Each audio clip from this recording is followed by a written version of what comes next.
ਪਿਆਰੇ ਦਰਸ਼ਕੋ, ਜੈ ਮਸੀਹ ਦੀ। ਦਿਸ਼ਾ ਪਰਿਵਰਤਨ ਦੇ ਸਾਡੇ ਅੱਜ ਦੇ ਪ੍ਰੋਗਰਾਮ ਦੇ ਵਿੱਚ ਤੁਹਾਡਾ ਸਭਨਾਂ ਦਾ ਇੱਕ ਵਾਰ ਫਿਰ ਤੋਂ ਬਹੁਤ-ਬਹੁਤ ਸਵਾਗਤ ਹੈ। ਅਸੀਂ ਪਰਮੇਸ਼ਰ ਦੇ ਵਚਨ ਦੇ ਵਿੱਚ ਤੁਹਾਡੀ ਦਿਲਚਸਪੀ ਦੇ ਲਈ ਪਿਤਾ ਪਰਮੇਸ਼ਰ ਅਤੇ ਪ੍ਰਭੂ ਯਿਸੂ ਮਸੀਹ ਜੀ ਦਾ ਧੰਨਵਾਦ ਕਰਦੇ ਹਾਂ ਕਿ ਤੁਸੀਂ ਉਹਦੇ ਵਚਨ ਦੀ ਰੋਸ਼ਨੀ ਦੇ ਵਿੱਚ ਲਗਾਤਾਰ ਆਤਮਿਕ ਗਿਆਨ ਪ੍ਰਾਪਤ ਕਰਦੇ ਜਾ ਰਹੇ ਹੋ। ਸਾਨੂੰ ਉਮੀਦ ਹੈ ਕਿ ਤੁਹਾਨੂੰ ਇਹਨਾਂ ਵਚਨਾਂ ਦਾ ਬਹੁਤ ਲਾਭ ਪ੍ਰਾਪਤ ਹੋ ਰਿਹਾ ਹੋਵੇਗਾ। ਦੋਸਤੋ, ਅਸੀਂ ਆਪਣੇ ਪਿਛਲੇ ਕਈ ਦਿਨਾਂ ਤੋਂ ਪ੍ਰਭੂ ਯਿਸੂ ਜੀ ਦੇ ਪਹਾੜੀ ਉਪਦੇਸ਼ ਵਿੱਚੋਂ ਉਹਦੀਆਂ ਸਿੱਖਿਆਵਾਂ ਦੇ ਉੱਤੇ ਗੌਰ ਕਰਦੇ ਆ ਰਹੇ ਹਾਂ। ਪਿਛਲੇ ਦਿਨੀ ਅਸੀਂ ਮੱਤੀ ਦੀ ਅੰਜੀਲ ਦੇ 7ਵੇਂ ਅਧਿਆਏ ਦੇ ਉੱਤੇ ਗੌਰ ਕਰ ਰਹੇ ਸੀ। ਇਸ ਅਧਿਆਏ ਤੋਂ ਅਸੀਂ ਹੁਣ ਤੱਕ ਨਿਆਂ ਬਾਰੇ ਅਤੇ ਪ੍ਰਾਰਥਨਾ ਦੇ ਬਾਰੇ ਜਾਣ ਚੁੱਕੇ ਹਾਂ। ਪ੍ਰਾਰਥਨਾ ਦੇ ਵਿਸ਼ੇ ਵਿੱਚ ਅਸੀਂ ਮੰਗਣ, ਲੱਭਣ ਅਤੇ ਖੜਕਾਉਣ ਦੇ ਬਾਰੇ ਸਿੱਖਿਆ। ਅਸੀਂ ਸੁਨਹਿਰੀ ਨਿਯਮ ਦੇ ਬਾਰੇ ਵੀ ਜਾਣਿਆ, ਜੋ ਕਿ ਪ੍ਰਭੂ ਯਿਸੂ ਜੀ ਦੁਆਰਾ ਦਿੱਤੀ ਗਈ ਇੱਕ ਆਗਿਆ ਹੈ।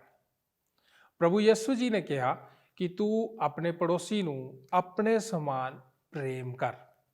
ਇਸ ਤੋਂ ਵੱਡਾ ਕੋਈ ਹੋਰ ਹੁਕਮ ਨਹੀਂ ਹੈ। ਸੁਨਹਿਰੀ ਜੀਵਨ ਦੇ ਉੱਤੇ ਵਿਸਥਾਰ ਨਾਲ ਚਰਚਾ ਕਰਦੇ ਹੋਏ ਅਸੀਂ ਜਾਣਿਆ ਕਿ ਇਹ ਸਾਡੇ ਚਾਲ ਚੱਲਣ ਦਾ ਪ੍ਰਤੱਖ ਪ੍ਰਮਾਣ ਹੈ ਕਿ ਅਸੀਂ ਯਿਸੂ ਜੀ ਦੀ ਚਾਲ ਚੱਲਦੇ ਹਾਂ ਅਤੇ ਉਹਦੀ ਮਰਜ਼ੀ ਨੂੰ ਆਪਣੇ ਜੀਵਨ ਵਿੱਚ ਪਹਿਲਾ ਸਥਾਨ ਦਿੰਦੇ ਹਾਂ। ਫਿਰ ਅਸੀਂ ਜੀਵਨ ਦੇ ਰਾਹ ਬਾਰੇ ਜਾਣਿਆ।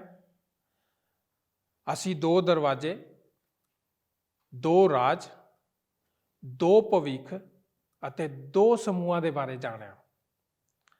ਅਸੀਂ ਇਹ ਵੀ ਜਾਣਿਆ ਸੀ ਕਿ ਸਾਨੂੰ ਭੀੜੇ ਦਰਵਾਜ਼ੇ ਤੋਂ ਅੰਦਰ ਪ੍ਰਵੇਸ਼ ਕਰਨਾ ਚਾਹੀਦਾ ਅਤੇ ਇਹ ਤੰਗ ਦਰਵਾਜ਼ਾ ਯਿਸੂ ਮਸੀਹ ਹੈ ਜੋ ਸਾਨੂੰ ਜੀਵਨ ਦੇ ਵਿੱਚ ਪ੍ਰਵੇਸ਼ ਕਰਵਾਉਂਦਾ ਹੈ, ਜੋ ਸਾਨੂੰ ਸਵਰਗ ਦੇ ਵਿੱਚ ਦਾਖਲ ਹੋਣ ਦੇ ਵਿੱਚ ਸਾਡੀ ਮਦਦ ਕਰਦਾ ਹੈ।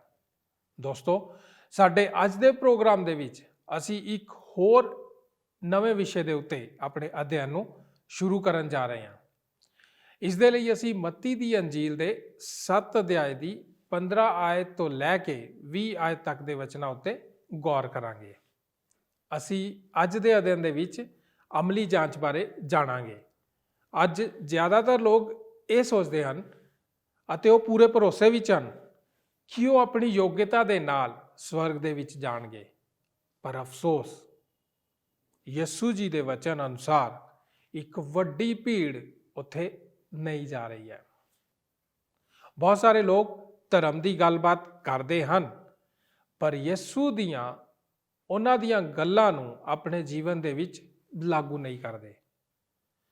ਅਮਲੀ ਜਾਂਚ ਕਰਦੇ ਹੋਏ ਅਸੀਂ ਇਸ ਦਾ ਮਤਲਬ ਜਾਣਨ ਦੀ ਕੋਸ਼ਿਸ਼ ਕਰਾਂਗੇ ਅਤੇ ਅਸੀਂ 2 ਸਵਾਲਾਂ ਦੇ ਉੱਤੇ ਜਵਾਬ ਜਾਣਾਂਗੇ ਕਿ ਅਮਲੀ ਜਾਂਚ ਦੇ ਵਿੱਚ ਅਸੀਂ ਕਿਉਂ ਫਲ ਲਿਆਉਣ ਦੇ ਉੱਤੇ ਆਪਣਾ ਧਿਆਨ ਲਗਾਉਂਦੇ ਹਾਂ ਅਤੇ ਫਲ ਦੇਣ ਦਾ ਕੀ ਅਰਥ ਹੈ।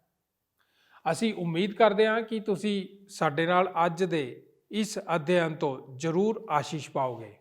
ਸਾਡੇ ਨਾਲ ਪ੍ਰੋਗਰਾਮ ਦੇ ਅਖੀਰ ਤੱਕ ਬਣੇ ਰਹੋ। ਸਰੋਤਾ ਦੋਸਤੋ, ਅੱਜ ਦੇ ਵਚਨ ਦੀ ਰੂਪਰੇਖਾ ਇਸ ਤਰ੍ਹਾਂ ਹੈ। ਅਮਲੀ ਜਾਂਚ। ਨੰਬਰ 1, ਅਸੀਂ ਕਿਉਂ ਫਲ ਲਿਆਉਣ ਦੇ ਉੱਪਰ ਆਪਣਾ ਧਿਆਨ ਲਗਾਉਂਦੇ ਹਾਂ। ਭਾਗ ਊੜਾ, ਇਹ ਸਾਡੇ ਅਸਲ ਵਿਸ਼ਵਾਸ ਦੇ ਬਾਰੇ ਦੱਸਦਾ ਹੈ। ਭਾਗ ਐੜਾ, ਇਹ ਦੱਸਦਾ ਹੈ ਕਿ ਅਸੀਂ ਪਰਮੇਸ਼ਰ ਨਾਲ ਕਿਸ ਤਰ੍ਹਾਂ ਚੱਲਦੇ ਹਾਂ। ਭਾਗ ਈੜੀ, ਇਹ ਸਾਨੂੰ ਪਰਮੇਸ਼ਰ ਦੇ ਅਨੁਸ਼ਾਸਨ ਵਿੱਚ ਲੈ ਜਾਂਦਾ ਹੈ। ਭਾਗ ਸੱਸਾ, ਇਹ ਦੂਜਿਆਂ ਨੂੰ ਛੂਹਣ ਦਾ ਇੱਕ ਤਰੀਕਾ ਹੈ। ਭਾਗ ਹਾਹਾ, ਇਹ ਜਗਤ ਵਿੱਚ ਮਸੀਹ ਨੂੰ ਪ੍ਰਗਟ ਕਰਦਾ ਹੈ। ਭਾਗ ਕੱਕਾ, ਇਹ ਪਿਤਾ ਦੀ ਮਹਿਮਾ ਕਰਦਾ ਹੈ। ਨੰਬਰ 2, ਫਲ ਦੇਣ ਦਾ ਕੀ ਅਰਥ ਹੈ। ਭਾਗ ਊੜਾ, ਚਰਿੱਤਰ, ਅਸੀਂ ਕੌਣ ਹਾਂ। ਭਾਗ ਐੜਾ, ਵਿਹਾਰ, ਅਸੀਂ ਕੀ ਕਰਦੇ ਹਾਂ। ਭਾਗ ਈੜੀ, ਯੋਗਦਾਨ, ਅਸੀਂ ਕੀ ਦਿੰਦੇ ਹਾਂ। ਭਾਗ ਸੱਸਾ, ਸੰਚਾਰ, ਅਸੀਂ ਕੀ ਆਖਦੇ ਹਾਂ। ਭਾਗ ਹਾਹਾ, ਤਬਦੀਲੀ, ਅਸੀਂ ਕਿਸ ਨੂੰ ਜਿੱਤ ਲੈਂਦੇ ਹਾਂ। ਮੱਤੀ 7 ਅਧਿਆਏ 15 ਵਚਨ ਤੋਂ ਲੈ ਕੇ 20 ਵਚਨਾਂ ਨੂੰ ਅਸੀਂ ਪੜ੍ਹਦੇ ਹਾਂ। ਝੂਠੇ ਨਬੀਆਂ ਤੋਂ ਹੁਸ਼ਿਆਰ ਰਹੋ, ਜਿਹੜੇ ਤੁਹਾਡੇ ਕੋਲ ਭੇਡਾਂ ਦੇ ਭੇਸ ਵਿੱਚ ਤੁਹਾਡੇ ਕੋਲ ਆਉਂਦੇ ਹਨ, ਪਰ ਉਹ ਅੰਦਰੋਂ ਪਾੜਨ ਵਾਲੇ ਬਘਿਆੜ ਹਨ। ਤੁਸੀਂ ਉਹਨਾਂ ਦੇ ਫਲਾਂ ਤੋਂ ਉਹਨਾਂ ਨੂੰ ਪਛਾਣੋਗੇ। ਭਲਾ ਕੰਡਿਆਲੀਆਂ ਤੋਂ ਦਾਖ ਜਾਂ ਊਠ ਕਟਾਰਿਆਂ ਤੋਂ ਹੰਚੀਰ ਤੋੜਦੇ ਹਨ। ਹਰੇਕ ਅੱਛਾ ਬ੍ਰਿਕਸ਼ ਚੰਗਾ ਫਲ ਦਿੰਦਾ ਹੈ, ਪਰ ਮਾੜਾ ਬ੍ਰਿਕਸ਼ ਬੁਰਾ ਫਲ ਦਿੰਦਾ ਹੈ। ਅੱਛਾ ਬ੍ਰਿਕਸ਼ ਬੁਰਾ ਫਲ ਨਹੀਂ ਦੇ ਸਕਦਾ ਅਤੇ ਨਾ ਮਾੜਾ ਬ੍ਰਿਕਸ਼ ਅੱਛਾ ਫਲ ਦੇ ਸਕਦਾ ਹੈ। ਹਰੇਕ ਬ੍ਰਿਕਸ਼ ਜਿਹੜਾ ਚੰਗਾ ਫਲ ਨਹੀਂ ਦਿੰਦਾ, ਵੱਢਿਆ ਅਤੇ ਅੱਗ ਵਿੱਚ ਸੁੱਟਿਆ ਜਾਂਦਾ ਹੈ, ਸੋ ਤੁਸੀਂ ਉਹਨਾਂ ਦੇ ਫਲਾਂ ਤੋਂ ਉਹਨਾਂ ਨੂੰ ਪਛਾਣੋਗੇ। ਅੱਜ ਮੈਂ ਇਸ ਸੰਦੇਸ਼ ਨੂੰ ਦੇਣ ਦਾ ਫੈਸਲਾ ਕੀਤਾ ਹੈ। ਅਮਲੀ ਜਾਂਚ। ਮੈਂ ਡਿਕਸ਼ਨਰੀ ਵਿੱਚ ਵੇਖਿਆ ਅਤੇ ਡਿਕਸ਼ਨਰੀ ਅਮਲੀ ਜਾਂਚ ਦੇ ਬਾਰੇ ਇਸ ਤਰ੍ਹਾਂ ਬਿਆਨ ਕਰਦੀ ਹੈ: ਇੱਕ ਗੰਭੀਰ ਸੱਚਾਈ ਦੀ ਜਾਂਚ ਕਰਨ ਦਾ ਫੈਸਲਾ। ਸਾਡਾ ਪ੍ਰਭੂ ਨੈਤਿਕਤਾ ਦੇ ਬਾਰੇ ਉਪਦੇਸ਼ ਦੇ ਰਿਹਾ ਸੀ। ਉਹ ਦੱਸ ਰਿਹਾ ਸੀ ਕਿ ਸਹੀ ਵਿਸ਼ਵਾਸੀ ਨੂੰ ਕਿਸ ਤਰ੍ਹਾਂ ਦਾ ਹੋਣਾ ਚਾਹੀਦਾ ਹੈ। ਆਪਣੇ ਸੰਦੇਸ਼ ਦੇ ਅੰਤ ਵਿੱਚ ਉਹ ਇਸ ਲਈ ਸੱਦਾ ਦਿੰਦਾ ਹੈ ਕਿ ਤੁਸੀਂ ਇਹ ਗੱਲਾਂ ਪੂਰੀਆਂ ਕਰੋ। ਉਹ ਦੱਸਦਾ ਹੈ ਕਿ ਤੁਸੀਂ ਬਾਹਰੋਂ ਤਾਂ ਉਪਦੇਸ਼ ਦੇ ਸਿਧਾਂਤਾਂ ਨੂੰ ਸਮਝ ਲੈਂਦੇ ਹੋ, ਪਰ ਅੰਦਰੋਂ ਇਸ ਦਾ ਵਿਰੋਧ ਕਰਦੇ ਹੋ। ਜਦ ਪਿਛਲੀ ਵਾਰ ਅਸੀਂ ਮਿਲੇ ਸੀ, ਉਸ ਨੇ 2 ਦਰਵਾਜ਼ੇ ਅਤੇ 2 ਰਾਹ ਦੇ ਬਾਰੇ ਬਿਆਨ ਕੀਤਾ ਸੀ ਅਤੇ ਨਾਲ ਹੀ 2 ਭਵਿੱਖ ਅਤੇ 2 ਤਰੀਕੇ ਦੇ ਲੋਕਾਂ ਦੇ ਸਮੂਹ ਬਾਰੇ ਵੀ ਦੱਸਿਆ ਸੀ। ਉਸੇ ਲੜੀ ਵਿੱਚ ਹੀ ਉਹ ਸਾਨੂੰ ਯਾਦ ਕਰਾਉਂਦਾ ਹੈ ਕਿ ਸਾਡਾ ਰਹਿਣ ਸਹਿਣ ਹੀ ਇਸ ਗੱਲ ਦਾ ਸਬੂਤ ਹੈ ਕਿ ਅਸੀਂ ਕੌਣ ਹਾਂ। ਇਹ ਹੀ ਕਾਫੀ ਨਹੀਂ ਕਿ ਅਸੀਂ ਆਪਣੇ ਬਾਰੇ ਐਲਾਨ ਕਰੀਏ ਕਿ ਅਸੀਂ ਕੌਣ ਹਾਂ। ਸਾਨੂੰ ਇਸ ਬਾਰੇ ਆਪਣੇ ਜੀਵਨ ਵਿੱਚ ਇਸ ਦਾ ਸਬੂਤ ਦੇਣਾ ਚਾਹੀਦਾ ਹੈ। ਕੁਝ ਸਮੇਂ ਪਹਿਲੇ ਮੈਂ ਅਖਬਾਰ ਵਿੱਚ ਇੱਕ ਲੇਖ ਪੜ੍ਹਿਆ ਜਿਸ ਦਾ ਨਾਮ ਸੀ ਜ਼ਿਆਦਾਤਰ ਅਮਰੀਕਨ ਲੋਕ ਸਵਰਗ ਜਾਣ ਦੀ ਆਸ਼ਾ ਕਰਦੇ ਹਨ। ਉਹ ਲੋਕ ਪੂਰੇ ਭਰੋਸੇ ਵਿੱਚ ਹਨ ਕਿ ਉਹ ਸਵਰਗ ਜਾਣਗੇ, ਭਾਵੇਂ ਮਦਰ ਟੀਜ਼ਾ ਉੱਥੇ ਪਹੁੰਚੇ ਜਾਂ ਨਾ।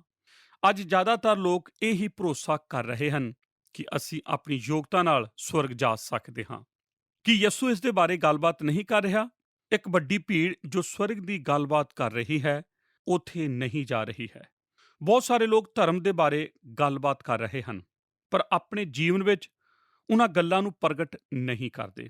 ਅਤੇ ਯਿਸੂ ਸ਼ਾਸਤਰ ਦੇ ਇਸ ਲੇਖ ਵਿੱਚ ਚੇਤਾਵਨੀ ਦਿੰਦਾ ਹੈ ਕਿ ਇਹ ਸਿਰਫ ਸੱਚ ਹੀ ਨਹੀਂ ਹੈ ਕਿ ਕੁਝ ਜੋ ਕਲੀਸਿਆ ਵਿੱਚ ਹਨ, ਅਸਲ ਵਿੱਚ ਉਹ ਕਲੀਸਿਆ ਦੇ ਨਹੀਂ ਹਨ।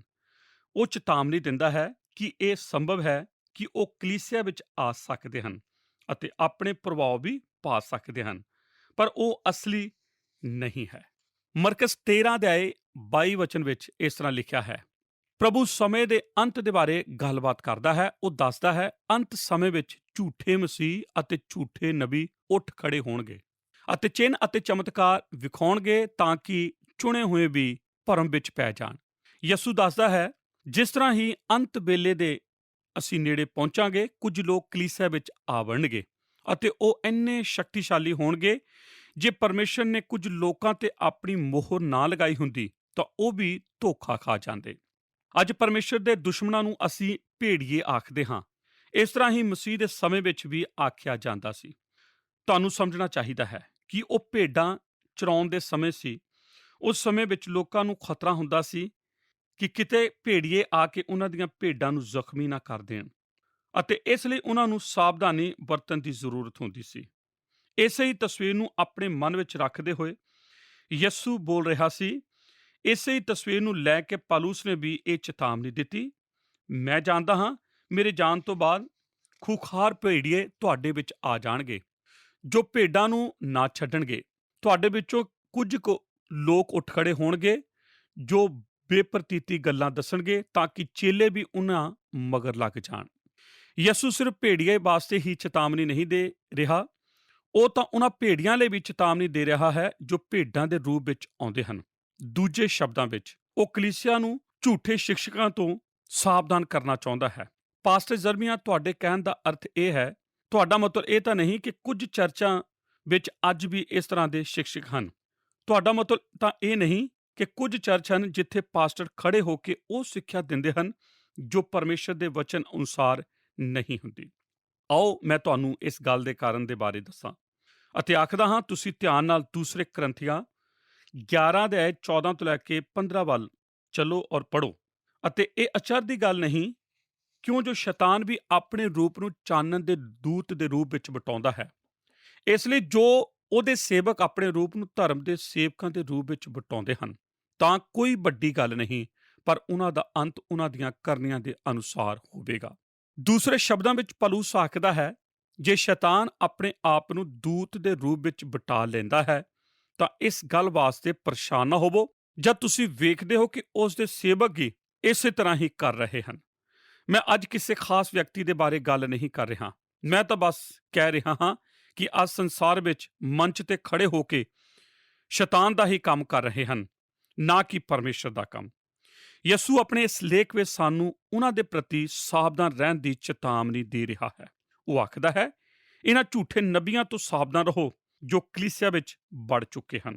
ਹੁਣ ਮੈਂ ਇਸ ਸੰਦੇਸ਼ ਵਿੱਚ ਝੂਠੇ ਨਬੀਆਂ ਦੇ ਬਾਰੇ ਹੀ ਗੱਲਬਾਤ ਤੇ ਸਮੇਂ ਜ਼ਿਆਦਾ ਬਤੀਤ ਕਰਨਾ ਚਾਹੁੰਦਾ ਹਾਂ, ਪਰ ਮੈਂ ਚਾਹੁੰਦਾ ਹਾਂ ਕਿ ਤੁਹਾਨੂੰ ਕੁਝ ਚੀਜ਼ਾਂ ਦੇਵਾਂ ਜਿਨ੍ਹਾਂ ਨੂੰ ਤੁਸੀਂ ਆਪਣੀ ਨੋਟਬੁੱਕ ਵਿੱਚ ਲਿਖ ਲਵੋ। ਅਤੇ ਮੈਂ ਤੁਹਾਨੂੰ ਇੱਕ ਪ੍ਰਸ਼ਨ ਪੁੱਛਦਾ ਹਾਂ, ਤੁਸੀਂ ਭੇਡਾਂ ਵਿੱਚੋਂ ਭੇੜੀਆਂ ਨੂੰ ਕਿਸ ਤਰ੍ਹਾਂ ਜਾਣ ਸਕਦੇ ਹੋ? ਜਦ ਉਹਨਾਂ ਨੇ ਆਪਣਾ ਭੇਸ ਬਦਲਿਆ ਹੋਇਆ ਹੈ ਤਾਂ ਤੁਸੀਂ ਕਿਸ ਤਰ੍ਹਾਂ ਜਾਣ ਸਕਦੇ ਹੋ? ਮੈਂ ਤੁਹਾਨੂੰ ਜਾਂਚਣ ਲਈ 3 ਚੀਜ਼ਾਂ ਦੱਸਣਾ ਚਾਹੁੰਦਾ ਹਾਂ ਜਿਸ ਦੇ ਬਾਰੇ ਨਵੇਂ ਨੇਮ ਵਿੱਚ ਬਿਆਨ ਕੀਤਾ ਗਿਆ ਹੈ। ਸਭ ਤੋਂ ਪਹਿਲਾਂ ਤੁਸੀਂ ਉਸ ਦੇ ਵਿਸ਼ਵਾਸ ਨੂੰ ਜਾਂਚਣ ਦੀ ਕੋਸ਼ਿਸ਼ ਕਰੋ। ਤੁਸੀਂ ਜਾਣਦੇ ਹੋ, ਬਾਈਬਲ ਦੱਸਦੀ ਹੈ ਕਿ ਸਾਨੂੰ ਕਿਸੇ ਦੀ ਗੱਲ ਸੁਣ ਕੇ ਬਿਨਾਂ ਜਾਂਚ ਕੀਤੇ ਨਹੀਂ ਮੰਨਣੀ ਚਾਹੀਦੀ। ਪਹਿਲਾ ਯਹੂਨਾ ਦੀ ਕਿਤਾਬ ਵਿੱਚ ਸਾਨੂੰ ਦੱਸਿਆ ਗਿਆ ਹੈ ਕਿ ਜੇ ਕੋਈ ਤੁਹਾਡੇ ਕੋਲ ਆਉਂਦਾ ਹੈ ਅਤੇ ਆਖਦਾ ਹੈ, ਮੈਂ ਨਹੀਂ ਵਿਸ਼ਵਾਸ ਕਰਦਾ ਕਿ ਯਿਸੂ ਮਸੀਹ ਸਰੀਰ ਵਿੱਚ ਸੀ, ਦੂਜੇ ਸ਼ਬਦਾਂ ਵਿੱਚ, ਮੈਂ ਉਸ ਦੇ ਅਵਤਾਰ ਹੋਣ ਦਾ ਵਿਸ਼ਵਾਸ ਨਹੀਂ ਕਰਦਾ, ਇੱਥੇ ਆਖਿਆ ਗਿਆ ਹੈ ਕਿ ਤੁਹਾਨੂੰ ਉਸ ਵਿਅਕਤੀ ਦਾ ਇਨਕਾਰ ਕਰ ਦੇਣਾ ਚਾਹੀਦਾ ਹੈ ਕਿਉਂਕਿ ਉਸ ਦੇ ਕੋਲ ਅਸਲ ਵਿਸ਼ਵਾਸ ਹੈ ਹੀ ਨਹੀਂ। ਅੱਜ ਦੇ ਸਹਿਣਸ਼ੀਲ ਯੁੱਗ ਵਿੱਚ ਅਸੀਂ ਸਿੱਖਿਆ ਸੀ, ਜਦ ਚੌੜੇ ਰਾਹ ਦੀ ਗੱਲ ਕੀਤੀ ਸੀ, ਕਿ ਅਸੀਂ ਆਪਣੇ ਵਿਚਾਰ ਕਰਨ ਦੀ ਸ਼ਕਤੀ ਨੂੰ ਗੁਆਚ ਚੁੱਕੇ ਹਾਂ ਅਤੇ ਜਾਂਚ ਕਰਨ ਦੀ ਕੋਸ਼ਿਸ਼ ਹੀ ਨਹੀਂ ਕਰਦੇ ਕਿ ਇਹ ਗੱਲ ਪਰਮੇਸ਼ਰ ਦੇ ਵਚਨ ਅਨੁਸਾਰ ਠੀਕ ਹੈ ਜਾਂ ਗਲਤ। ਜਾਂਚ ਦਾ ਸਤਰ ਸਿਰਫ ਪਰਮੇਸ਼ਰ ਦੇ ਵਚਨ ਹੈ। ਇਸ ਲਈ ਜਦ ਕੋਈ ਆ ਕੇ ਸਾਨੂੰ ਮੋਹਿਤ ਕਰਨ ਦੀ ਕੋਸ਼ਿਸ਼ ਕਰੇ ਤਾਂ ਸਭ ਤੋਂ ਪਹਿਲਾਂ ਜਾਂਚਣਾ ਚਾਹੀਦਾ ਹੈ ਕਿ ਜੋ ਉਹ ਸਿੱਖਿਆ ਦੇ ਰਿਹਾ ਹੈ ਉਹ ਪਰਮੇਸ਼ਰ ਦੇ ਵਚਨ ਦੀ ਸੱਚਾਈ ਦੇ ਅਨੁਸਾਰ ਹੈ ਜਾਂ ਨਹੀਂ। ਇਸ ਲਈ ਤੁਹਾਨੂੰ ਪਰਮੇਸ਼ਰ ਦੇ ਵਚਨ ਨੂੰ ਜਾਣਨ ਲਈ ਬਹੁਤ ਹੀ ਜ਼ਰੂਰੀ ਹੈ। ਨੰਬਰ 2, ਤੁਹਾਨੂੰ ਉਹਨਾਂ ਲੋਕਾਂ ਨੂੰ ਵੇਖਣਾ ਚਾਹੀਦਾ ਹੈ ਜੋ ਉਸ ਸ਼ਿਕਸ਼ਕ ਦੇ ਪਿੱਛੇ ਚੱਲ ਰਹੇ ਹਨ। ਉਹਨਾਂ ਦੇ ਜੀਵਨ ਵੱਲ ਵੇਖੋ ਅਤੇ ਵੇਖੋ ਉਹ ਕਿਸ ਤਰ੍ਹਾਂ ਦੇ ਵਿਅਕਤੀ ਬਣ ਰਹੇ ਹਨ। ਇਹ ਪੱਕਾ ਨਿਯਮ ਨਹੀਂ ਹੈ, ਪਰ ਬਾਈਬਲ ਦੱਸਦੀ ਹੈ ਜੋ ਲੋਕ ਜਿਸ ਸ਼ਿਕਸ਼ਕ ਦੇ ਪਿੱਛੇ ਚੱਲਦੇ ਹਨ ਅਤੇ ਉਸ ਦੀ ਸਿੱਖਿਆ ਲੈਂਦੇ ਹਨ, ਉਸੇ ਵਰਗੇ ਹੀ ਬਣ ਜਾਂਦੇ ਹਨ। ਤੁਸੀਂ ਉਹਨਾਂ ਦੇ ਜੀਵਨ ਜਿਉਣ ਦੇ ਤਰੀਕੇ ਤੋਂ ਉਹਨਾਂ ਦੇ ਬਾਰੇ ਜਾਂਚ ਕਰ ਸਕਦੇ ਹੋ। ਸਾਨੂੰ ਇਸ ਗੱਲ ਦੇ ਪ੍ਰਤੀ ਸਾਵਧਾਨ ਰਹਿਣਾ ਚਾਹੀਦਾ ਹੈ। ਅਤੇ ਹੁਣ ਤੀਸਰੀ ਗੱਲ, ਇਹ ਤੀਸਰੀ ਜਾਂਚ ਹੈ, ਤੁਹਾਨੂੰ ਉਹਨਾਂ ਦੇ ਚਰਿੱਤਰ ਬਾਰੇ ਵੇਖਣਾ ਚਾਹੀਦਾ ਹੈ। ਮੈਂ ਤੁਹਾਨੂੰ ਦੱਸਣਾ ਚਾਹੁੰਦਾ ਹਾਂ ਜੋ ਮੈਂ ਜਾਣਦਾ ਹਾਂ। ਇਹ ਮੇਰੇ ਲਈ ਸੱਚ ਹੈ, ਤੁਹਾਡੇ ਲਈ ਵੀ ਸੱਚ ਹੈ। ਸਾਡਾ ਵਿਸ਼ਵਾਸ ਹੀ ਸਾਡਾ ਵਿਹਾਰ ਹੁੰਦਾ ਹੈ। ਆਮੀਨ। ਕੀ ਇਹ ਸੱਚ ਨਹੀਂ ਹੈ? ਤੁਸੀਂ ਜਾਣਦੇ ਹੋ ਮੈਂ ਕਿਸ ਚੀਜ਼ ਵੱਲ ਧਿਆਨ ਕੀਤਾ ਹੈ। ਮੈਂ ਵੇਖਿਆ ਹੈ ਕੁਝ ਲੋਕ ਆਪਣੀ ਸ਼ੁਰੂਆਤ ਆਪਣੇ ਵਿਹਾਰ ਤੋਂ ਕਰਦੇ ਹਨ ਅਤੇ ਫਿਰ ਉਹ ਵਿਸ਼ਵਾਸ ਨੂੰ ਪੈਦਾ ਕਰਨ ਦਾ ਯਤਨ ਕਰਦੇ ਹਨ ਤਾਂ ਕਿ ਖੁਸ਼ੀ ਪ੍ਰਾਪਤ ਕਰ ਸਕਣ। ਕਿ ਤੁਸੀਂ ਕਦੇ ਇਸ ਵੱਲ ਧਿਆਨ ਦਿੱਤਾ ਹੈ? ਤੁਸੀਂ ਜਾਣਦੇ ਹੋ ਮੈਂ ਇਸ ਤਰ੍ਹਾਂ ਜੀਵਨ ਜੀਵਾਂਗਾ ਅਤੇ ਫਿਰ ਅਚਾਨਕ ਤੁਸੀਂ ਜਾਣਦੇ ਹੋ ਉਹਨਾਂ ਨੂੰ ਲੇਵੀਆਂ ਦੀ ਪੋਥੀ ਵਿੱਚ ਇੱਕ ਛੋਟੀ ਜਿਹੀ ਐਤ ਮਿਲਦੀ ਹੈ ਜੋ ਇਸ ਦਾ ਸਮਰਥਨ ਕਰਦੀ ਹੈ। ਹੁਣ ਉਹਨਾਂ ਨੂੰ ਇੱਕ ਸਿਧਾਂਤ ਮਿਲ ਗਿਆ ਹੈ, ਉਹਨਾਂ ਨੂੰ ਵਿਸ਼ਵਾਸ ਮਿਲ ਗਿਆ ਹੈ ਅਤੇ ਉਹਨਾਂ ਨੂੰ ਆਪਣੇ ਵਿਹਾਰ ਦੇ ਬਾਰੇ ਸਮਝ ਆ ਗਈ ਹੈ। ਹੁਣ ਉਹ ਸਭ ਚੀਜ਼ਾਂ ਨੂੰ ਇਕੱਠਾ ਕਰਨ ਦੇ ਯੋਗ ਹੋ ਗਏ ਹਨ। ਨਹੀਂ, ਜਦ ਤੁਸੀਂ ਪਰਮੇਸ਼ਰ ਦੇ ਵਚਨ ਵਿੱਚ ਹੋ ਅਤੇ ਤੁਸੀਂ ਪਰਮੇਸ਼ਰ ਦਾ ਵਚਨ ਪੜ੍ਹ ਰਹੇ ਹੋ, ਤੁਸੀਂ ਇਹ ਕਿਤਾਬ ਨਹੀਂ ਪੜ੍ਹ ਸਕਦੇ ਜੋ ਜਜ਼ਬਾਤੀ ਹੈ ਅਤੇ ਇਸ ਦਾ ਤੁਹਾਡੇ ਜੀਵਨ ਉੱਤੇ ਕੋਈ ਅਸਰ ਨਹੀਂ। ਤੁਹਾਡਾ ਵਿਸ਼ਵਾਸ ਹੀ ਤੁਹਾਡਾ ਵਿਹਾਰ ਬਣ ਜਾਂਦਾ ਹੈ। ਅਤੇ ਬਾਰ-ਬਾਰ ਯਹੂਦਾ ਦੀ ਕਿਤਾਬ ਵਿੱਚ ਜੋ ਨਵੇਂ ਨੇਮ ਦੇ ਅੰਤ ਵਿੱਚ ਹੈ, ਉਸ ਵਿੱਚ ਵੇਖ ਸਕਦੇ ਹੋ ਉੱਥੇ ਝੂਠੇ ਸਿਕਸ਼ੇ ਦੇ ਬਾਰੇ ਬਿਆਨ ਹੈ ਅਤੇ ਤਦ ਤੁਸੀਂ ਉਸ ਵਿਅਕਤੀ ਦੇ ਚਰਿੱਤਰ ਨੂੰ ਸਮਝ ਸਕਦੇ ਹੋ ਅਤੇ ਇਹ ਹਮੇਸ਼ਾ ਹੀ ਭ੍ਰਸ਼ਟ ਹੁੰਦਾ ਹੈ ਕਿਉਂਕਿ ਸਿੱਖਿਆ ਹੀ ਗਲਤ ਹੈ। ਤੁਸੀਂ ਮੈਨੂੰ ਇੱਕ ਵਿਅਕਤੀ ਵਿਖਾ ਦਿਓ ਜੋ ਝੂਠੀ ਸਿੱਖਿਆ ਸਿੱਖਦਾ ਹੈ ਅਤੇ ਇਸ ਦਾ ਅਸਰ ਉਸੇ ਤਰ੍ਹਾਂ ਹੀ ਹੋਵੇਗਾ ਜਿਸ ਤਰ੍ਹਾਂ ਉਹ ਸਿੱਖਦਾ ਹੈ। ਸਾਡੇ ਵਿੱਚੋਂ ਕੋਈ ਵੀ ਸਿੱਧ ਨਹੀਂ ਹੈ, ਨਾ ਹੀ ਅਸੀਂ ਉਸ ਸੱਤਰ ਤੇ ਹੋਣਾ ਚਾਹੁੰਦੇ ਹਾਂ। ਪਰ ਮੇਰੇ ਦੋਸਤੋ, ਜਿਸ ਦਿਨ ਤੋਂ ਤੁਹਾਡਾ ਪਾਸਟਰ ਇਸ ਤਰ੍ਹਾਂ ਰਹਿਣਾ ਸ਼ੁਰੂ ਕਰ ਦਿੰਦਾ ਹੈ ਕਿ ਉਹ ਪਰਮੇਸ਼ਰ ਦੀ ਸਿੱਖਿਆ ਦਾ ਇਨਕਾਰ ਕਰ ਦਿੰਦਾ ਹੈ, ਉਹ ਆਪਣੇ ਆਪ ਨੂੰ ਅਸਫਲ ਕਰ ਚੁੱਕਾ ਹੈ। ਇਹ ਹੀ ਇੱਕ ਚੀਜ਼ ਸੀ ਜਿਸ ਦੇ ਬਾਰੇ ਪੌਲੁਸ ਸਭ ਤੋਂ ਜ਼ਿਆਦਾ ਡਰਦਾ ਸੀ। ਮੈਂ ਨਹੀਂ ਚਾਹੁੰਦਾ ਕਿ ਮੈਂ ਸਿੱਧਤਾ ਦੇ ਸਤਰ ਤੱਕ ਪਹੁੰਚ ਜਾਵਾਂ ਕਿਉਂਕਿ ਮੈਂ ਦੂਸਰਿਆਂ ਦੀ ਤਰ੍ਹਾਂ ਹੀ ਇੱਕ ਇਨਸਾਨ ਹਾਂ ਅਤੇ ਮੈਂ ਤਰੁੱਟੀਪੂਰਨ ਵਿਅਕਤੀ ਹਾਂ। ਬਿਨਾਂ ਪਰਮੇਸ਼ਰ ਦੀ ਦਇਆ ਤੋਂ ਮੈਂ ਇੱਕ ਅੱਛਾ ਵਿਅਕਤੀ ਨਹੀਂ ਬਣ ਸਕਦਾ। ਪਰ ਪਰਮੇਸ਼ਰ ਦਾ ਵਚਨ ਮਨੁੱਖ ਦੇ ਚਰਿੱਤਰ ਨੂੰ ਬਦਲ ਦਿੰਦਾ ਹੈ। ਕੀ ਇਹ ਸੱਚ ਹੈ? ਇਸ ਲਈ ਜਦ ਇੱਕ ਵਿਅਕਤੀ ਖੜਾ ਹੋ ਕੇ ਉਪਦੇਸ਼ ਦਿੰਦਾ ਹੈ ਅਤੇ ਤੁਸੀਂ ਜਾਣਦੇ ਹੋ ਕਿ ਉਸ ਦੇ ਜੀਵਨ ਵਿੱਚ ਬਦ ਚੱਲਣੀ ਹੈ, ਉਸ ਦੇ ਜੀਵਨ ਵਿੱਚ ਬੇਈਮਾਨੀ ਹੈ ਅਤੇ ਉਹ ਇਸ ਯੋਗ ਨਹੀਂ ਹੈ ਅਤੇ ਉਹ ਪਰਮੇਸ਼ਰ ਦੇ ਵਚਨ ਦਾ ਸਿਕਸ਼ਕ ਨਹੀਂ ਹੋ ਸਕਦਾ। ਸਾਨੂੰ ਪੂਰੀ ਤਰ੍ਹਾਂ ਅਨੁਸ਼ਾਸਨ ਦੇ ਵਿੱਚ ਹੋਣਾ ਚਾਹੀਦਾ ਹੈ। ਇਸ ਲਈ ਪਰਮੇਸ਼ਰ ਦਾ ਵਚਨ ਆਖਦਾ ਹੈ, ਤੁਹਾਡੇ ਵਿੱਚੋਂ ਬਹੁਤ ਲੋਕ ਸਿਕਸ਼ਕ ਨਾ ਬਣਨ। ਇਸ ਲਈ ਇਹ ਹੀ 3 ਚੀਜ਼ਾਂ ਹਨ। ਤੁਸੀਂ ਉਹਨਾਂ ਦੇ ਵਿਸ਼ਵਾਸ ਤੋਂ ਜਾਣ ਸਕਦੇ ਹੋ, ਤੁਸੀਂ ਉਹਨਾਂ ਦੀ ਤਬਦੀਲੀ ਤੋਂ ਸਮਝ ਸਕਦੇ ਹੋ, ਤੁਸੀਂ ਉਹਨਾਂ ਦੇ ਚਰਿੱਤਰ ਤੋਂ ਸਮਝ ਸਕਦੇ ਹੋ। ਇਸ ਲਈ ਤੁਹਾਨੂੰ ਇਹਨਾਂ 3 ਗੱਲਾਂ ਦੇ ਬਾਰੇ ਸਮਝਣਾ ਬਹੁਤ ਹੀ ਜ਼ਰੂਰੀ ਹੈ। ਤੁਹਾਡੇ ਵਿੱਚੋਂ ਵੀ ਕੁਝ ਕੁ ਲੋਕ ਕਿਸੇ ਦਿਨ ਬਾਹਰ ਜਾ ਰਹੇ ਹੋਣਗੇ। ਮੈਂ ਆਸ਼ਾ ਕਰਦਾ ਹਾਂ ਕਿ ਤੁਸੀਂ ਇਸ ਤਰ੍ਹਾਂ ਨਹੀਂ ਕਰੋਗੇ। ਤੁਸੀਂ ਕੀ ਕਰੋਗੇ? ਤੁਸੀਂ ਜਾਓਗੇ ਅਤੇ ਸੁਣੋਗੇ, ਤੁਸੀਂ ਬੈਠੋਗੇ ਅਤੇ ਤੁਸੀਂ ਵੇਖੋਗੇ ਅਤੇ ਤੁਸੀਂ ਸਾਵਧਾਨ ਰਹੋਗੇ, ਕਿਉਂਕਿ ਇਹ ਸਾਰੀਆਂ ਜਾਂਚਾਂ ਕੰਮ ਕਰਨਗੀਆਂ ਜੇ ਤੁਸੀਂ ਕੋਸ਼ਿਸ਼ ਕਰੋਗੇ। ਬਾਈਬਲ ਦੱਸਦੀ ਹੈ ਸਾਨੂੰ ਆਤਮਾ ਨੂੰ ਪਰਖਣ ਦੀ ਜ਼ਰੂਰਤ ਹੈ ਕਿ ਉਹ ਪਰਮੇਸ਼ਰ ਵੱਲੋਂ ਹੈ ਜਾਂ ਨਹੀਂ। ਸਾਨੂੰ ਜ਼ਰੂਰਤ ਹੈ ਕਿ ਅਸੀਂ ਵਿਚਾਰ ਕਰਨ ਵਾਲੇ ਮਸੀਹ ਬਣੀਏ। ਅਸੀਂ ਨਹੀਂ ਚਾਹੁੰਦੇ ਕਿ ਭੇਡਾਂ ਦੇ ਰੂਪ ਵਿੱਚ ਭੇੜੀਏ ਆ ਕੇ ਸਾਡਾ ਖੂਨ ਚੂਸ ਲੈਣ। ਹੁਣ ਇੱਕ ਮੁਸ਼ਕਿਲ ਹੈ ਜਿਸ ਦੇ ਬਾਰੇ ਸਾਨੂੰ ਸਵੀਕਾਰ ਕਰ ਲੈਣਾ ਚਾਹੀਦਾ ਹੈ ਕਿ ਅਸੀਂ ਲੋਕਾਂ ਵੱਲ ਵੇਖ ਕੇ ਉਹਨਾਂ ਦਾ ਨਿਆਂ ਕਰੀਏ, ਪਰ ਇਹ ਵੇਖੀਏ ਕਿ ਉਹ ਕਿਸ ਤਰ੍ਹਾਂ ਜੀਵਨ ਬਤੀਤ ਕਰਦੇ ਹਨ। ਯਿਸੂ ਸਾਨੂੰ ਇਹ ਸੱਚ ਹੀ ਦੱਸਣ ਦੀ ਕੋਸ਼ਿਸ਼ ਕਰ ਰਿਹਾ ਹੈ। ਯਿਸੂ ਇਸ ਲੇਖ ਵਿੱਚ ਕਿ ਤੁਸੀਂ ਅਮਲੀ ਜਾਂਚ ਦੇ ਦੁਆਰਾ ਜਾਂਚ ਲਵੋ ਕਿ ਵਿਅਕਤੀ ਦਾ ਕੀ ਵਿਸ਼ਵਾਸ ਹੈ ਅਤੇ ਉਹ ਕਿਸ ਤਰ੍ਹਾਂ ਦਾ ਜੀਵਨ ਬਤੀਤ ਕਰਦਾ ਹੈ। 2 ਵਾਰ ਇਸ ਲੇਖ ਵਿੱਚ ਇਸ ਕਥਨ ਨੂੰ ਬਿਆਨ ਕਰਦਾ ਹੈ, ਉਹਨਾਂ ਦੇ ਫਲਾਂ ਤੋਂ ਤੁਸੀਂ ਉਹਨਾਂ ਨੂੰ ਪਛਾਣ ਲਵੋਗੇ, ਐਤ 16, ਅਤੇ ਉਹ ਐਤ 20 ਵਿੱਚ ਇਸ ਦਾ ਸਾਰ ਦਿੰਦਾ ਹੈ, ਉਹਨਾਂ ਦੇ ਫਲਾਂ ਤੋਂ ਤੁਸੀਂ ਉਹਨਾਂ ਨੂੰ ਪਛਾਣ ਲਵੋਗੇ।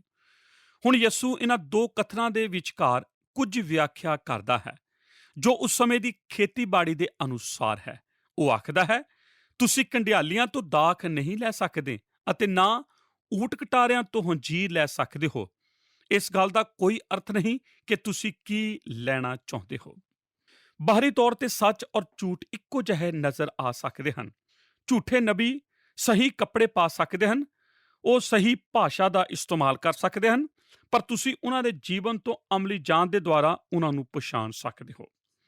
ਅਤੇ ਮੈਂ ਵਿਸ਼ਵਾਸ ਕਰਦਾ ਹਾਂ ਇਸ ਚੀਜ਼ ਨੂੰ ਯਿਸੂ ਨੇ ਖੇਤੀਬਾੜੀ ਦੇ ਮਿਸਾਲ ਦੇ ਕੇ ਸਪਸ਼ਟ ਕੀਤਾ। ਦੂਰੋਂ ਕੋਈ ਫਲ ਅੰਗੂਰ ਨਜ਼ਰ ਆ ਸਕਦਾ ਹੈ, ਪਰ ਜਦ ਤੁਸੀਂ ਨੇੜੇ ਜਾਂਦੇ ਹੋ ਤਾਂ ਵੀ ਅੰਗੂਰ ਨਜ਼ਰ ਆ ਸਕਦਾ ਹੈ, ਪਰ ਚੱਖਿਆ ਹੀ ਅਸੀਂ ਆਖ ਸਕਦੇ ਹਾਂ ਕਿ ਇਹ ਅੰਗੂਰ ਨਹੀਂ ਹੈ। ਬਾਹਰੀ ਦਿਖਾਵਾ ਇਸ ਤਰ੍ਹਾਂ ਦਾ ਹੀ ਹੁੰਦਾ ਹੈ। ਅਸੀਂ ਵੇਖਦੇ ਹਾਂ, ਸੂੰਘ ਸਕਦੇ ਹਾਂ, ਮਹਿਸੂਸ ਕਰ ਸਕਦੇ ਹਾਂ ਅਤੇ ਪਛਾਣ ਸਕਦੇ ਹਾਂ, ਕਿਉਂਕਿ ਅਸੀਂ ਮਸੀਹੀ ਹਾਂ। ਅਤੇ ਇਹ ਗੱਲ ਸਿਰਫ ਮਸੀਹਤ ਵਿੱਚ ਹੀ ਨਹੀਂ ਹੈ। ਕੀ ਤੁਸੀਂ ਕਦੇ ਧਿਆਨ ਦਿੱਤਾ ਹੈ? ਅਸੀਂ ਇਸ ਤਰ੍ਹਾਂ ਆਪਣੇ ਜੀਵਨ ਵਿੱਚ ਕਈ ਮਾਮਲਿਆਂ ਵਿੱਚ ਇਸ ਤਰ੍ਹਾਂ ਹੀ ਕਰਦੇ ਹਾਂ। ਇੱਕ ਹੋਰ ਗੱਲ ਜੋ ਸੱਚਮੁੱਚ ਮੈਨੂੰ ਪਰੇਸ਼ਾਨ ਕਰਦੀ ਹੈ ਉਹ ਇਹ ਹੈ ਕਿ ਮਸੀਹ ਹੋਣ ਦੇ ਨਾਤੇ ਅਸੀਂ ਬੜੀ ਜਲਦੀ ਵਿਸ਼ਵਾਸ ਕਰ ਲੈਂਦੇ ਹਾਂ, ਇਹ ਸੋਚ ਕੇ ਕਿ ਅਸੀਂ ਪਰਮੇਸ਼ਰ ਦੇ ਬੱਚੇ ਹਾਂ ਅਤੇ ਉਸ ਉੱਪਰ ਵਿਸ਼ਵਾਸ ਕਰਦੇ ਹਾਂ, ਅਤੇ ਇਸ ਲਈ ਸਾਨੂੰ ਕੋਈ ਵੀ ਵਿਸ਼ੇਸ਼ ਜਾਂਚ ਕਰਨ ਦੀ ਜ਼ਰੂਰਤ ਨਹੀਂ ਹੈ। ਇਸ ਲਈ ਸਾਨੂੰ ਬਾਅਦ ਵਿੱਚ ਪਰੇਸ਼ਾਨੀ ਦਾ ਸਾਹਮਣਾ ਕਰਨਾ ਪੈਂਦਾ ਹੈ। ਅਮਲੀ ਜਾਂਚ ਸਾਨੂੰ ਦੱਸਦੀ ਹੈ ਕਿ ਇਹ ਇਸ ਦੇ ਅੰਦਰ ਫਲ ਹੈ ਜਾਂ ਨਹੀਂ। ਨੰਬਰ 1, ਅਸੀਂ ਕਿਉਂ ਫਲ ਲਿਆਉਣ ਦੇ ਉੱਪਰ ਆਪਣਾ ਧਿਆਨ ਲਗਾਉਂਦੇ ਹਾਂ। ਹੁਣ ਮੈਂ ਚਾਹੁੰਦਾ ਹਾਂ ਤੁਸੀਂ ਆਪਣੀ ਬਾਈਬਲ ਨੂੰ ਖੋਲ੍ਹ ਲਵੋ ਅਤੇ ਯਹੂਨਾ ਅਧਿਆਇ 15 ਵਿੱਚ ਚਲੋ। ਇੱਥੇ ਸਾਡਾ ਪ੍ਰਭੂ ਸਾਡੇ ਅਸਲ ਵਿਸ਼ਵਾਸ ਦੇ ਬਾਰੇ ਮਜ਼ਬੂਤ ਕਥਨ ਨੂੰ ਬਿਆਨ ਕਰਦਾ ਹੈ। ਮੈਂ ਚਾਹੁੰਦਾ ਹਾਂ ਤੁਸੀਂ ਧਿਆਨ ਦਿਓ ਕਿ ਇਹ ਕਿਉਂ ਮਹੱਤਵਪੂਰਨ ਹੈ ਕਿ ਅਸੀਂ ਫਲ ਲਿਆਉਣ ਦੇ ਉੱਪਰ ਆਪਣਾ ਧਿਆਨ ਕੇਂਦਰਿਤ ਕਰੀਏ। ਕਿ ਕਦੇ ਤੁਸੀਂ ਕਿਸੇ ਨੂੰ ਇਹ ਕਹਿੰਦੇ ਹੋਏ ਸੁਣਿਆ ਹੈ, ਤੁਹਾਨੂੰ ਕਿਸੇ ਮਸੀਹ ਦੀ ਜਾਂਚ ਨਹੀਂ ਕਰਨੀ ਚਾਹੀਦੀ, ਪਰ ਤੁਸੀਂ ਫਲ ਜਾਂਚਣ ਦੇ ਇੰਸਪੈਕਟਰ ਹੋ ਸਕਦੇ ਹੋ। ਕਿਉਂ ਮਸੀਹ ਹੈ? ਆਓ ਜਾਂਚ ਕਰੀਏ ਅਤੇ ਵੇਖੀਏ ਕਿ ਉਸ ਦੇ ਜੀਵਨ ਵਿੱਚ ਕੋਈ ਫਲ ਹੈ। ਇਸ ਦਾ ਅਰਥ ਹੈ ਇਸ ਕਥਨ ਵਿੱਚ ਸਚਾਈ ਹੈ।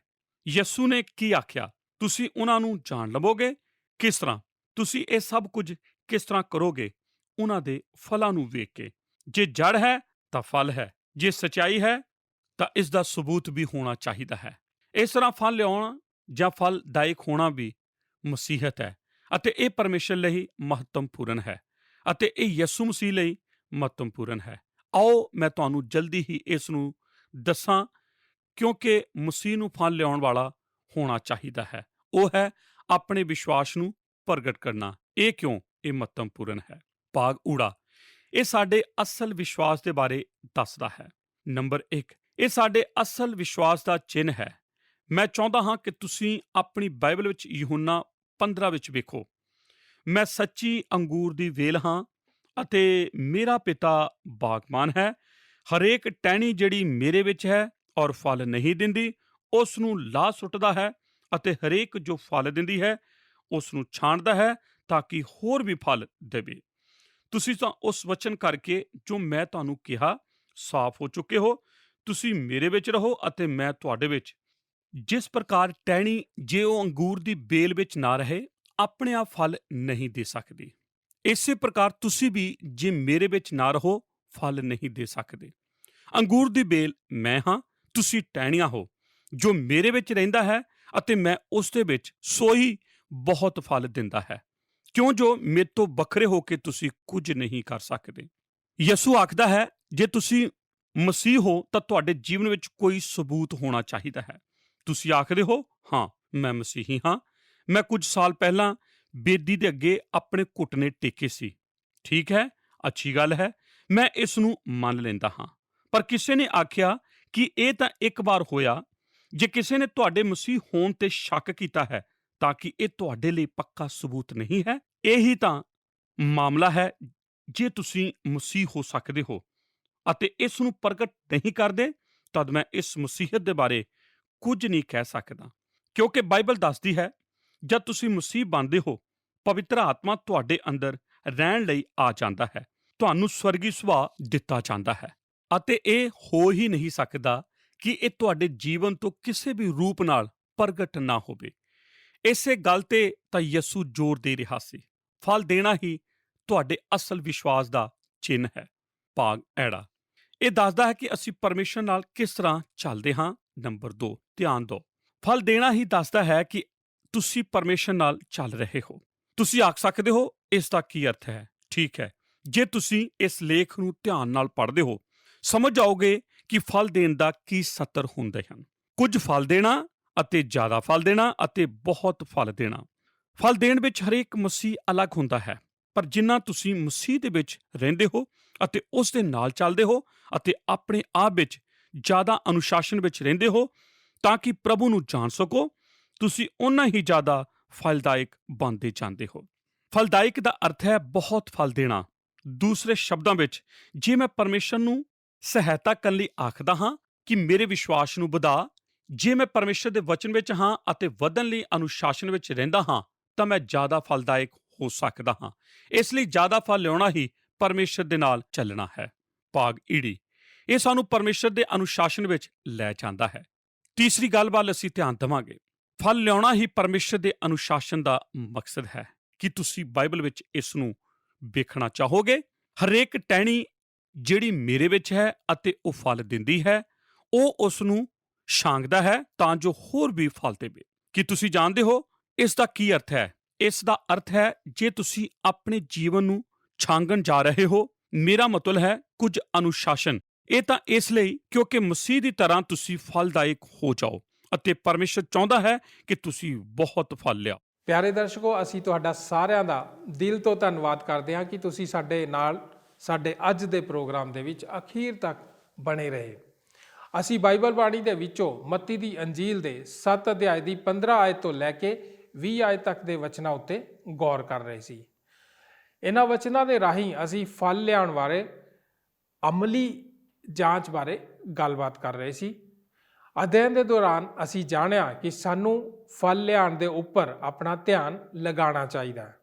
ਪਿਛਲੇ ਪ੍ਰੋਗਰਾਮ ਦੇ ਵਿੱਚ ਅਸੀਂ 2 ਦਰਵਾਜ਼ਿਆਂ ਅਤੇ 2 ਰਾਹਾਂ ਅਤੇ ਬਾਰੇ ਗੱਲਬਾਤ ਕੀਤੀ ਸੀ ਅਤੇ ਇਸ ਦੇ ਨਾਲ ਹੀ 2 ਭਵਿੱਖ ਅਤੇ 2 ਤਰੀਕੇ ਦੇ ਸਮੂਹ ਦੇ ਲੋਕਾਂ ਬਾਰੇ ਗੱਲਬਾਤ ਕੀਤੀ ਸੀ। ਉਸੇ ਲੜੀ ਦੇ ਵਿੱਚ ਹੀ ਉਹ ਸਾਨੂੰ ਯਾਦ ਕਰਾਉਂਦਾ ਹੈ ਕਿ ਸਾਡਾ ਰਹਿਣ ਸਹਿਣ ਹੀ ਇਸ ਗੱਲ ਦਾ ਸਬੂਤ ਹੈ ਕਿ ਅਸੀਂ ਕੌਣ ਹਾਂ। ਇਹ ਕਾਫੀ ਨਹੀਂ ਹੈ ਕਿ ਅਸੀਂ ਆਪਣੇ ਬਾਰੇ ਐਲਾਨ ਕਰੀਏ ਕਿ ਅਸੀਂ ਕੌਣ ਹਾਂ। ਸਾਨੂੰ ਇਸ ਦੇ ਬਾਰੇ ਆਪਣੇ ਜੀਵਨ ਵਿੱਚ ਇਸ ਦਾ ਸਬੂਤ ਦੇਣਾ ਚਾਹੀਦਾ ਹੈ। ਅੱਜ ਜ਼ਿਆਦਾਤਰ ਲੋਕ ਇਹ ਸੋਚਦੇ ਹਨ ਅਤੇ ਉਹ ਇਸ ਪੂਰੇ ਭਰੋਸੇ ਵਿੱਚ ਹਨ ਕਿ ਉਹ ਆਪਣੀ ਯੋਗਤਾ ਦੇ ਅਨੁਸਾਰ ਸਵਰਗ ਵਿੱਚ ਜਾਣਗੇ। ਪਰ ਅਫਸੋਸ, ਯਿਸੂ ਜੀ ਦੇ ਵਚਨ ਅਨੁਸਾਰ ਇੱਕ ਵੱਡੀ ਭੀੜ ਉੱਥੇ ਨਹੀਂ ਹੈ।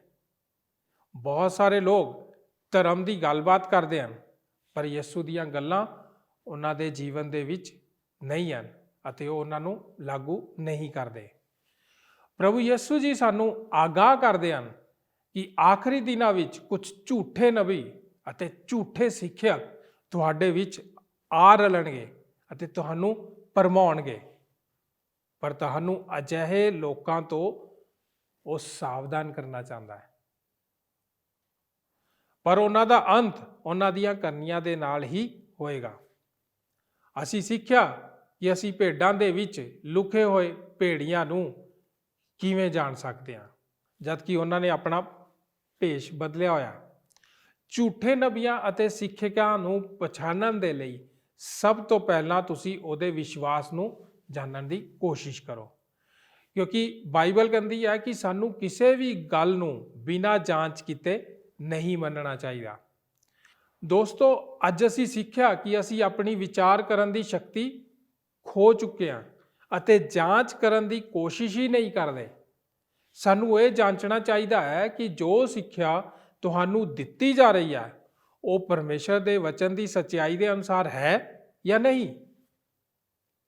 ਪਰਮੇਸ਼ਰ ਚਾਹੁੰਦਾ ਹੈ ਕਿ ਅਸੀਂ ਫਲ ਲਿਆਈਏ, ਉਹ ਫਲ ਜਿਸ ਦੇ ਕਰਕੇ ਲੋਕ ਜਾਣਨ ਕਿ ਅਸੀਂ ਪਰਮੇਸ਼ਰ ਦੀ ਸੰਤਾਨ ਹਾਂ, ਉਹ ਫਲ ਜਿਸ ਦੇ ਦੁਆਰਾ ਪਰਮੇਸ਼ਰ ਦੀ ਮਹਿਮਾ ਹੋਵੇ। ਦੋਸਤੋ, ਉਮੀਦ ਹੈ ਕਿ ਤੁਹਾਨੂੰ ਸਾਡਾ ਅੱਜ ਦਾ ਪ੍ਰੋਗਰਾਮ ਪਸੰਦ ਆਇਆ ਹੋਵੇਗਾ। ਸਾਨੂੰ ਖੁਸ਼ੀ ਹੋਵੇਗੀ ਜੇਕਰ ਤੁਸੀਂ ਸਾਡੇ ਨਾਲ ਸੰਪਰਕ ਕਰਕੇ ਪ੍ਰੋਗਰਾਮ ਦੇ ਬਾਰੇ ਸਾਨੂੰ ਦੱਸੋਗੇ। ਹੁਣ ਸਾਨੂੰ ਇਜਾਜ਼ਤ ਦਿਓ, ਅਸੀਂ ਆਪਣੇ ਪ੍ਰੋਗਰਾਮ ਨੂੰ ਇੱਥੇ ਹੀ ਸਮਾਪਤ ਕਰਦੇ ਹਾਂ। ਇਸ ਪ੍ਰੋਗਰਾਮ ਦੇ ਬਾਕੀ ਦੇ ਹਿੱਸੇ ਨੂੰ ਅਸੀਂ ਆਪਣੇ ਅਗਲੇ ਪ੍ਰੋਗਰਾਮ ਦੇ ਵਿੱਚ ਵੀ ਜਾਰੀ ਰੱਖਾਂਗੇ। ਆਓ ਪ੍ਰਾਰਥਨਾ ਕਰਦੇ ਹਾਂ। ਸਾਡੇ ਅਨੁਗ੍ਰਹਕਾਰੀ ਦਿਆਲੂ ਪਰਮੇਸ਼ਰ ਪ੍ਰਭੂ ਯਿਸੂ ਮਸੀਹ ਜੀ ਦੇ ਨਾਮ 'ਚ ਤੁਹਾਡੇ ਚਰਨਾਂ 'ਚ ਆਉਂਦੇ ਪ੍ਰਭੂ, ਅੱਜ ਦੇ ਵਚਨ ਦੇ ਲਈ ਤੁਹਾਡਾ ਧੰਨਵਾਦ ਕਰਦੇ ਹਾਂ ਕਿ ਤੁਸੀਂ ਪ੍ਰਭੂ ਜੀ ਸਾਨੂੰ ਸਿਖਾਇਆ ਕਿ ਸਾਨੂੰ ਆਪਣੇ ਜੀਵਨ ਦੇ ਵਿੱਚ ਫਲ ਲਿਆਉਣਾ ਬਹੁਤ ਜ਼ਰੂਰੀ ਹੈ, ਕਿਉਂਕਿ ਤੁਹਾਡਾ ਵਚਨ ਬੋਲਦਾ ਹੈ ਕਿ ਜਿਹੜੀ ਡਾਲੀ ਫਲ ਨਹੀਂ ਲਿਆਂਦੀ ਉਹ ਕੱਟ ਦਿੱਤੀ ਜਾਂਦੀ ਹੈ ਅਤੇ ਅੱਗ ਵਿੱਚ ਸੁੱਟ ਦਿੱਤੀ ਜਾਂਦੀ ਹੈ। ਪਿਤਾ ਪਰਮੇਸ਼ਰ, ਤੁਸੀਂ ਸਾਨੂੰ ਚਾਹੁੰਦੇ ਹੋ ਕਿ ਅਸੀਂ ਫਲ ਲਿਆਈਏ ਅਤੇ ਉਹ ਫਲ 30 ਗੁਣਾ 60 ਗੁਣਾ ਅਤੇ 100 ਗੁਣਾ ਫਲ ਲਿਆਈਏ। ਅਸੀਂ ਅਜਿਹਾ ਫਲ ਲਿਆਈਏ ਪਿਤਾ ਪਰਮੇਸ਼ਵਰ, ਜਿਹੜਾ ਪਿਤਾ ਪਰਮੇਸ਼ਰ ਲੋਕਾਂ ਦੇ ਲਈ ਆਸ਼ੀਸ਼ ਦਾ ਕਾਰਨ ਬਣੇ ਔਰ ਤੁਹਾਡੀ ਮਹਿਮਾ ਦਾ ਕਾਰਨ ਬਣੇ।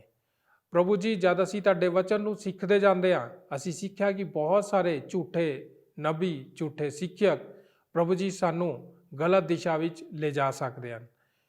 ਇਸ ਕਰਕੇ ਪਿਤਾ ਪਰਮੇਸ਼ਰ, ਅਸੀਂ ਪ੍ਰਾਰਥਨਾ ਕਰਦੇ ਆਪਣੇ ਵਚਨ ਦੇ ਦੁਆਰਾ ਸਾਨੂੰ ਪਰਖ ਦਾ ਆਤਮਾ ਦੇਵੋ, ਤਾਂ ਕਿ ਅਸੀਂ ਝੂਠੇ ਔਰ ਸੱਚੇ ਲੋਕਾਂ ਦੇ ਵਿੱਚ ਫਰਕ ਕਰ ਸਕੀਏ ਔਰ ਜੋ ਪ੍ਰਭੂ ਤੇਰੀ ਇੱਛਾ ਹੈ ਉਸ ਮੁਤਾਬਿਕ ਆਪਣੇ ਜੀਵਨਾਂ ਦੇ ਵਿੱਚ ਫਲ ਲੈ ਕੇ ਆ ਸਕੀਏ। ਪਿਤਾ ਪਰਮੇਸ਼ਰ, ਅਸੀਂ ਆਪਣੇ ਜੀਵਨਾਂ ਨੂੰ ਤੁਹਾਡੇ ਹੱਥਾਂ 'ਚ ਸੌਂਪਦੇ ਹਾਂ। ਤੁਸੀਂ ਸਾਡੇ ਜੀਵਨਾਂ ਦੇ ਉੱਤੇ ਆਪਣਾ ਨਿਯੰਤਰਣ ਲਓ ਔਰ ਸਾਨੂੰ ਜਿਸ ਤਰ੍ਹਾਂ ਦਾ ਵਿਅਕਤੀ ਬਣਾਉਣਾ ਚਾਹੁੰਦੇ ਹੋ ਉਸ ਤਰ੍ਹਾਂ ਦਾ ਵਿਅਕਤੀ ਬਣਾਓ। ਸਾਡੇ ਦਰਸ਼ਕਾਂ ਨੂੰ ਅੱਜ ਦੇ ਵਚਨ ਦੇ ਅਨੁਸਾਰ ਬਹੁਤ ਆਸ਼ੀਸ਼ ਔਰ ਬਰਕਤ ਮਿਲੇ। ਉਹਨਾਂ ਦੀ ਸਾਰੀ ਜ਼ਰੂਰਤਾਂ ਨੂੰ ਤੁਸੀਂ ਸਵਰਗ ਤੋਂ ਪੂਰਾ ਕਰੋ। ਯਿਸੂ ਨਾਸਰੀ ਜੀ ਦੇ ਨਾਮ 'ਚ ਮੰਗਦੇ ਹਾਂ, ਆਮੀਨ। ਸਾਰਿਆਂ ਨੂੰ ਜੈ ਮਸੀਹ ਦੀ। ਕੀ ਤੁਹਾਨੂੰ ਇਹ ਪ੍ਰੋਗਰਾਮ ਪਸੰਦ ਆਇਆ? ਹੁਣੇ ਸਾਨੂੰ ਇੱਕ ਮਿਸ ਕਾਲ ਦਿਓ ਤੇ ਤੁਸੀਂ ਅਗਲੇ ਜੇਤੂ ਹੋ ਸਕਦੇ ਹੋ।